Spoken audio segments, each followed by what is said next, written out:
100 মনীষীর এক কিতাব লিখেছে খ্রিস্টান এবং 100 পয়গম্বরের কিতাব লিখেছে খ্রিস্টান। এই সকল কিতাবগুলো লেখার আগে খ্রিস্টানরাও, ইহুদিরাও, বাতিলরাও প্রথম যার নাম আনছেন উনি হলো মুহাম্মদুর রাসূলুল্লাহ সাল্লাল্লাহু আলাইহি সাল্লাম।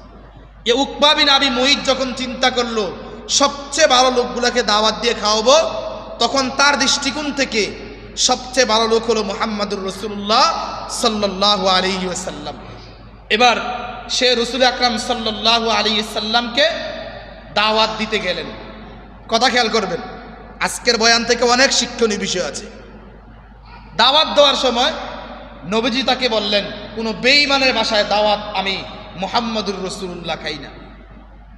কার বাসায় বলেন? কাফেরের বাসায় দাওয়াত রাসূল সাল্লাল্লাহু আলাইহি সাল্লাম গ্রহণ করলেন। এখান থেকে আপনারা কি শিক্ষা গ্রহণ করলেন? যদি কোনো হিন্দু, যদি কোনো ইহুদি, যদি কোনো বিজাতি আপনাকে দাওয়াত দেয়, তার বাসার খাবার আপনি খাবেন? রাসূল থেকে শিক্ষা। তো নবীজি সাল্লাল্লাহু আলাইহি সাল্লাম যখন এই কথাটা বললেন, তখন উকবা বিন আবু মুঈত সে চিন্তা করলো, পুরা মক্কার মধ্যে সবচেয়ে ভালো যে মানুষটা আছে, আমার অলিমার খাবারটা তাকেই খাওয়াবো। এখন যদি মুহাম্মদ আমার অলিমার খাবার না খায়, তাহলে আমার পুরা খাবারটাই ব্যর্থ। পুরো খাবারটা কি বলেন? এবার সে বলল, মুহাম্মদ তুমি কি হলে আমার বাড়িতে খাবার খাবা? তখন নবীজি সাল্লাল্লাহু আলাইহি সাল্লাম তাকে বললেন, তুমি ঈমান আনো, তারপরে তোমার বাড়িতে খাবার খাবো। এখান থেকে আপনারা আরেকটা মাসালা শিক্ষা গ্রহণ করলেন, কাফেরের বাড়িতে খাবার খাওয়া নিষেধ না যদি সে কি আনে।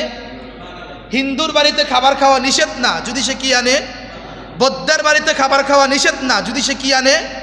ফাসেকের বাড়িতে খাবার খাওয়া নিষেধ না যদি সে কি আনে। ইহুদিদের বাড়িতে খাবার খাওয়া নিষেধ না যদি সে কি আনে। মনে রাখবেন, মুসলমান মনে রাখবেন, কি রাখবেন? সবসময় এই কথাটা মনে রাখবেন।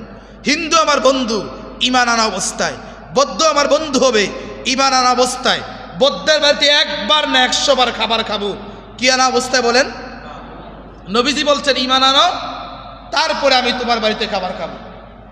এই লোকটা সকল সাহাবীদের সামনে আশহাদু আল্লা ইলাহা ইল্লাল্লাহ ওয়া আন্না মুহাম্মাদুর রাসূলুল্লাহ বলে ঈমান আনলো। নবীজি সাল্লাল্লাহু আলাইহি সাল্লাম তার বাড়িতে খাবার খাইলেন। শুধু রাসূল একা না, সাহাবাই কেরামকে নিয়ে খাবার খেয়েছেন।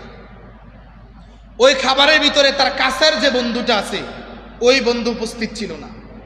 নবীজি সাল্লাল্লাহু আলাইহি সাল্লাম যখন খাবার খেয়ে আসলেন, এসে যখন রসুলের আসনে বসলেন, সাহাবায়ে কেরাম চতুর্দিক থেকে নবীজি সাল্লাল্লাহু আলাইহি সাল্লাম বয়ান করছেন, রসুলের বয়ানগুলো শুনতেছিলেন।